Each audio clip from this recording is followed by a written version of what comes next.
I could see no reason why someone would shit inside the WellHouse. Now, for those of you that don't know what a WellHouse is, think of an outhouse. But instead of a place to leave what you no longer have need of, instead you drop inside to get yourself a bucket of fresh water. Of course, the house was there to keep out the snow in the wintertime and the rain in the summertime. One might think that both of those things being kept out would, in fact, add to what the well was all about. But that would be an assumption based on a supposition that had not a leg to stand on. Water, like all things to be consumed, needs to cook a bit.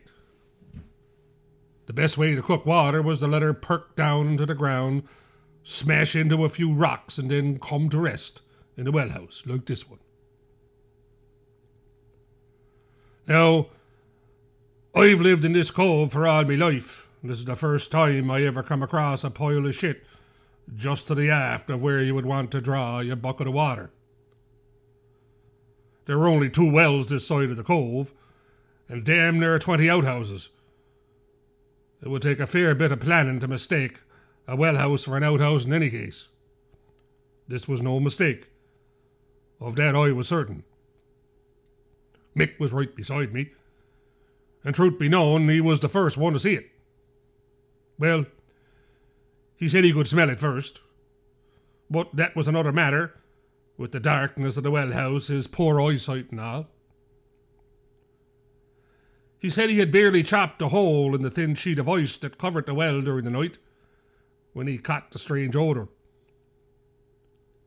I questioned him on the idea of strangeness. After all, he had been visiting an outhouse for going on 50 years or more.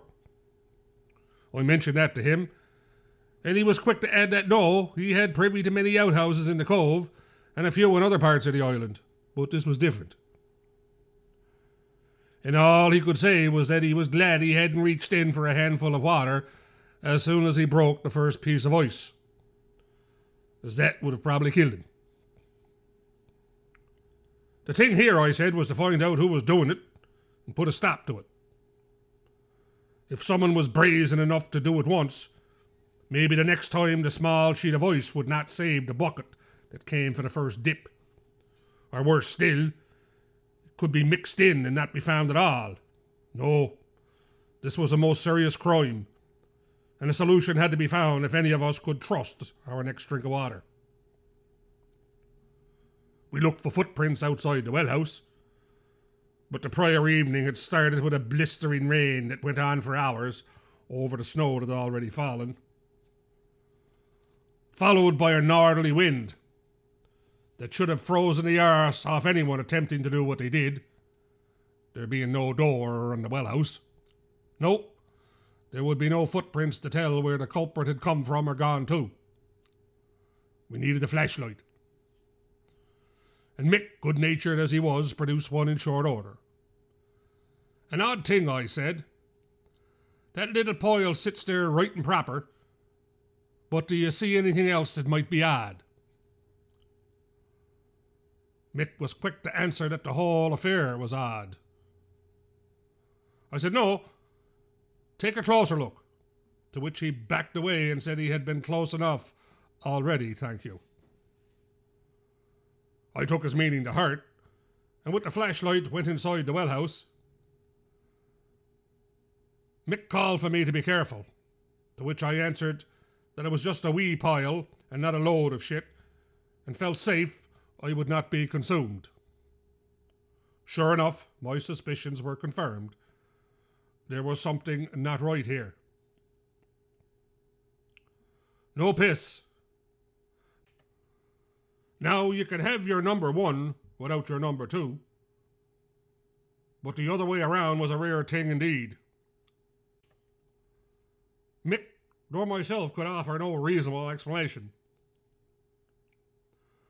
I went around the back of the WellHouse looking for any further clues, and the truth about the matter came into focus.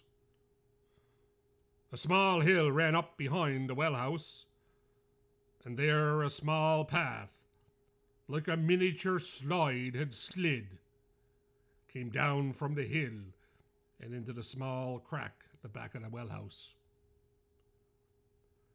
We both walked to the top of the hill, and sure enough, the other half of an evening's undertaking lay separated from its partner, who had gone for a slide.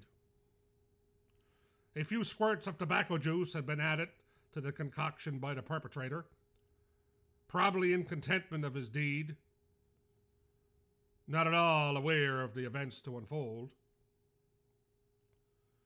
Remedies were taken and precautions were erected to prevent such a travesty again.